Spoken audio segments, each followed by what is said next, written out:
স্বাধীনতা দিবসে কোইন্সিডেন্টালি তার এই সফরটা হচ্ছে স্বাধীনতা দিবসে তিনি চীনে গেছেন এবং চীনে যাওয়া নিয়ে বলা বাহুল্য নানা রকম স্পেকুলেশন ভারতে তৈরি হয়েছে।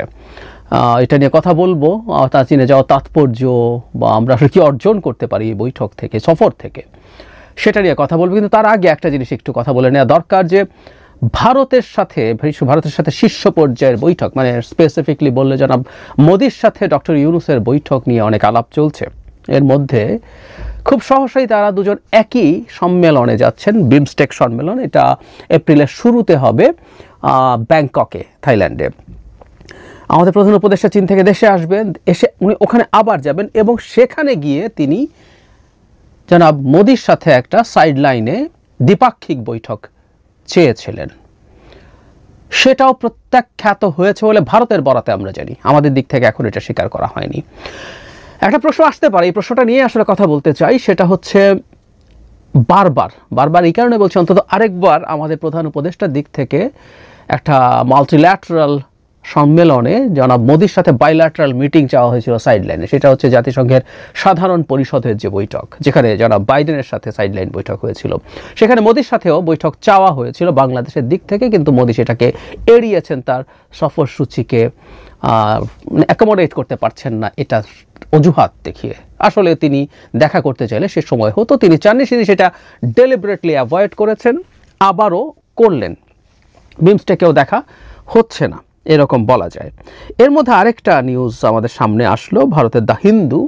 সেখানে দ্য হিন্দুকে আমাদের প্রধান উপদেষ্টার প্রেস সচিব মিস্টার শফিকুল আলম বলেছেন, আমি একটু পরিমানব জমিন এই রিপোর্ট থেকে একটা রিপোর্ট করেছে, সেটা হচ্ছে এরকম: বাংলাদেশের প্রধান উপদেষ্টা ডক্টর মোহাম্মদ ইউনূস চীনের আগে ভারত সফর করতে চেয়েছিলেন বলে জানিয়েছেন প্রেস সচিব শফিকুল আলম, তবে ঢাকার অনুরোধে সাড়া দেননি দিল্লি।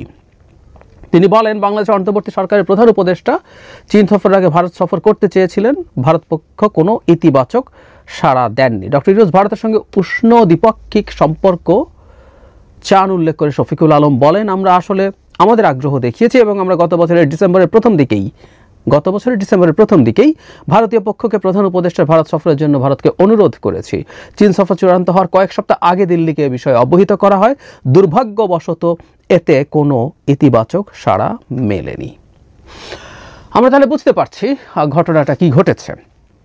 এখন এই যে বারবার দ্বিপাক্ষিক বৈঠক চাওয়া হয়েছে, একেবারে ভারত সফর করতে চেয়েছিলেন আমাদের প্রধান উপদেষ্টা, এছাড়া মাল্টিল্যাটারাল বৈঠকের মধ্যে দ্বিপাক্ষিক বৈঠক চাওয়া হচ্ছে, অ্যাপারেন্টলি মনে হতে পারে যে আমাদের দিক থেকে আমরা অনেক দুর্বলতা দেখাচ্ছি কিনা, বিশেষ করে যখন প্রত্যাখ্যাত হচ্ছি। জাতিসংঘের সাধারণ পরিষদে যেখানে দুজনই গেছেন, সেখানে কিছুটা সময় করে আমাদের প্রধান উপদেষ্টার সাথে একটা সৌজন্য ধরনের বৈঠকও ভারত করেনি, এটা আমাদের মনে থাকার কথা। কিন্তু সেই সম্মেলনেই আমি যতদূর মনে করতে পারি চীনের যিনি পররাষ্ট্রমন্ত্রী, তার সাথে আমাদের প্রধান উপদেষ্টার বৈঠক হয়েছিল, অনেকের সাথেই হয়েছে, তার মধ্যে তার সাথেও হয়েছে। পরবর্তীতে বাংলাদেশ দ্বিপক্ষীয় সফরে বাংলাদেশের প্রধান উপদেষ্টা ভারত যেতে চেয়েছেন, সেটাকে তারা ডিক্লাইন করেছে এবং সর্বশেষ বিমস্টেকেও তারা অ্যাগ্রি করছে না। এখন ওই যে বললাম যে ক্রমাগত একটার পর একটা প্রত্যাখ্যানের পর আবারও চাওয়াটাকে আমরা কিভাবে দেখব? প্রথম কথা, আমরা চেয়ে কি খুব বেশি মেরুদণ্ডহীনতা দেখিয়েছি?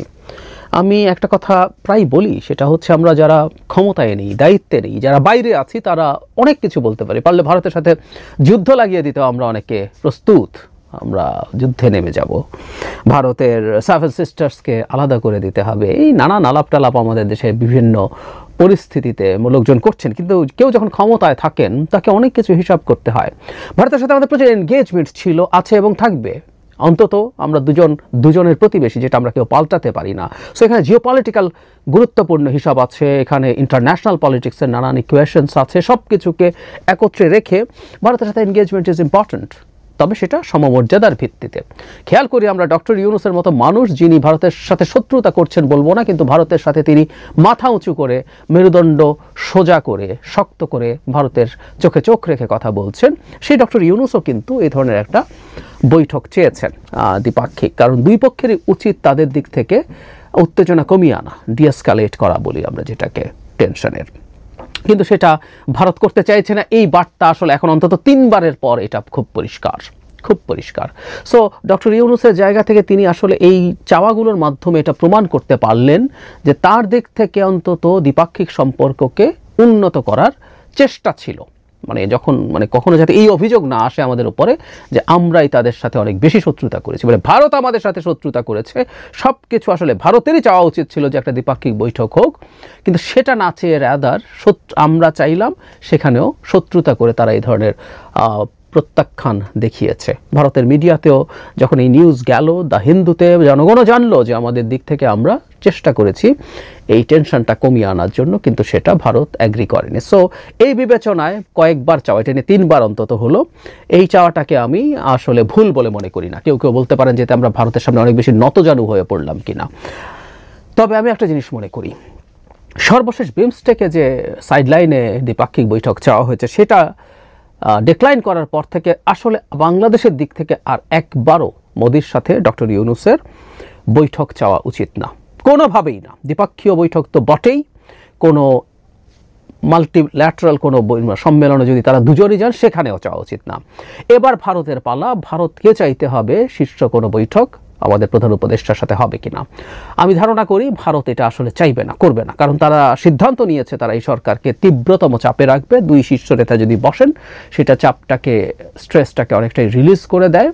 আমি আগে অনেক কথা বলেছি এটা নিয়ে, যে শুধুমাত্র এই সরকারের সাথে প্রবলেমের জায়গা না, মানে তাদের অভ্যন্তরীণ রাজনীতি আছে। বাংলাদেশে এই সরকার জঙ্গিবাদী মৌলবাদীদের সরকার, তারা বাংলাদেশে প্রচুর মৌলবাদী কর্মকাণ্ড করছে। বিশেষ করে পশ্চিমবঙ্গের যে বিধানসভা নির্বাচন আছে আগামী বছর 26 মার্চ এপ্রিলের দিকে, তার আগ পর্যন্ত তারা এই ধরনের রেটরিক চালিয়ে যাবে। এটা অন্যান্য রাজ্যেও তাদের যে রাজনীতি আছে সেটাকে হেল্প করবে। অ্যাট দ্য সেম টাইম আমি যেটা ধারণা করি, মানে ইতিহাসে সম্ভবত এই প্রথম ভারতের একজন প্রাইম মিনিস্টার দেখলেন হি ইজ ডোয়ার্ভড, মানে ডক্টর ইউনূসের সামনে তিনি অনেক ক্ষুদ্র, অনেক তুচ্ছ হয়ে গেছেন। মানে ভারতের প্রাইম মিনিস্টার বাই ডিফল্ট, এত বড় একটা দেশ, এত বড় অর্থনীতি, মিলিটারি সুপার পাওয়ার, যার নিউক্লিয়ার ওয়েপন আছে, অনেক কিছুই আছে, অনেক সমালোচনা আছে, আবার তাদের অনেক কিছুই আছে। তো যিনি ভারতের পৃথিবীর সবচেয়ে জনবহুল দেশটাকে যিনি নেতৃত্ব দেন, তার এমনি বাই ডিফল্ট একটা বিরাট ইমেজ থাকে। আমাদের তুলনামূলকভাবে অনেক ছোট, তুলনামূলকভাবে অনেক কম ক্ষমতাশালী একটা দেশের প্রধানমন্ত্রী বাই ডিফল্ট তার চেয়ে নিচে থাকবেন। কিন্তু ডক্টর ইউনূসের মতো ব্যক্তিত্ব থাকার কারণে জনাব মোদি তার ছায়ায় ঢাকা পড়ে যান। এটা সম্ভবত মোদি নিতে পারেন না, ব্যক্তিগতভাবে নিতে পারেন না। এই কারণে বলছি, মোদিদের মতো মানুষ যারা আসলে গণতান্ত্রিক ব্যবস্থায় নির্বাচিত হয়ে আদতে ফ্যাসিস্ট এবং স্বৈরাচারী, যারা বিরাট শক্তিমান হিসাবে নিজকে পোট্রে করার চেষ্টা করেন জনগণের সামনে, সেই মানুষটা যখন একটা মাল্টিল্যাটারাল জায়গায় যাবেন এবং ডক্টর ইউনূসের সামনে তাকে ছোট বলে মনে হবে, সেই জিনিসটা তার ছায়ায় ঢাকা পড়ছেন, ওভারশ্যাডোড হচ্ছেন, এই জিনিসটা মোদি মেনে নিতে পারে না। প্লাস যেহেতু সরকারের পতন হয়েছে এবং সেই সরকারের পতনের পরপরই ডক্টর ইউনূস ক্ষমতায় এসছেন, আমরা একটা কথা মনে রাখবো, শেখ হাসিনার কোনো পদক্ষেপ ভারতের এন্ডোর্সমেন্ট এবং পরামর্শ ছাড়া হয়েছে বলে আমরা মনে করি না। সুতরাং ডক্টর ইউনূসকে যে হয়রানিও করা হয়েছে, সেটার পেছনেও ভারতের সায় এবং হয়তো পরামর্শই ছিল।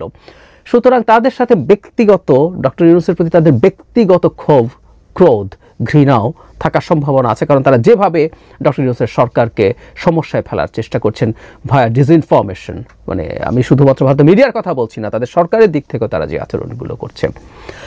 বটম লাইন হচ্ছে, আমরা চাই প্রথমত এই তথ্যগুলো যখন সামনে আসছে, অনেকেই এটাকে বলার চেষ্টা করবেন যে আমরা বা ডক্টর ইউনূস নতজানু হয়ে গেছেন কিনা। আমি এটা একেবারেই মনে করি না। উনি যা করেছেন সঠিক কাজ করেছেন। ডিপ্লোম্যাসিতে এটাই হয়, টাফ হওয়া, মাঝে মাঝে আবার কিছু সদিচ্ছার সাইন দেখানো। এখন আমার বক্তব্য হচ্ছে, এটা দেখানো যথেষ্টের বেশি হয়ে গেছে। আর একবারও ভারতকে এই ব্যাপারে বাংলাদেশের দিক থেকে এক্সপেক্ট করা কিছু নেই। এবার যদি আবার করি, এতবার পরেও, সেটা আলটিমেটলি আমাদের নতজানু অবস্থারই প্রকাশ করবে, এবং যত নতজানু হয়েছে আমরা দেখাবো ভারতকে, সেই জিনিসটা আসলে ভারত তার দিক থেকে তত শক্ত হয়ে যাবে। সুতরাং এটা আমাদের মাথায় রাখা দরকার আছে। নতজানু ক্রমাগত হতে থেকে আসলে আর লাভ হবে না, নতজানু সে যদি মনে করে ফেলেন। সো আমরা এবার চুপ থাকবো, ভারতকে আসতে হবে, জনাব নরেন্দ্র মোদীকে তার জায়গা থেকে আগ্রহ প্রকাশ করতে হবে। তিনি বাংলাদেশের প্রধান উপদেষ্টার সাথে বসবেন এবং তিনি এক্সিস্টিং যে স্ট্রেস, যে টেনশন আছে, সেগুলো ডিএসকালেট করবেন।